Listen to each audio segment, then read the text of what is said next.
Both my parents are Iranian immigrants, and they came here for university in the 80s, and both of them had a lot of struggle just in a post-Iran hostage crisis, post-9/11 world. There's an Iranian being detained here in Chicago, Iranian student at Notre Dame. The last few weeks have been incredibly horrific.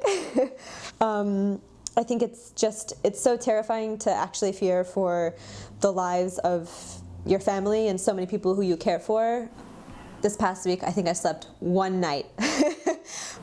It's just a constant sort of anxiety that's always in the back of your mind. I think particularly recently it started with the United States pulling out of the Iran deal and then worsening sanctions that have already just been devastating the entire country, coupled with just sort of also exacerbated crackdown by the Iranian regime of protesters and other Iranians trying to speak out against repression. Data on all of this to see trends. Iranians in Iran, I think, particularly just feel a sense of hopelessness because the conversation in the United States is like, should we bomb Iran or should we not bomb Iran? And in Iran, it's like, should we kill these protesters or should we not kill these protesters? So it's still Iranian people at the end of the day between a rock and a hard place. So they're fighting and have to, in their own conversations, be almost masters of also global negotiation and global politics, understanding that they can oppose U.S. imperialism in one breath and at the same time challenge the Iranian state and the violence that is perpetuating in Iran as well.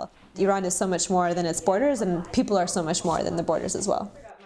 It's been really beautiful to see so many Iranians really step up in ways that I haven't seen before. I think historically, a lot of Iranian organizations have not been the best with intersectional work or understanding how the Iranian struggle in the United States is tied to anti-blackness, anti-Muslim racism, or other forms of violence that oftentimes Iranians like to disassociate with. So I think it's a really important moment for the Iranian community internally, but also as we start to work together to form closer relationships across the board in order to fight for a common sort of vision, and that's to protect our people.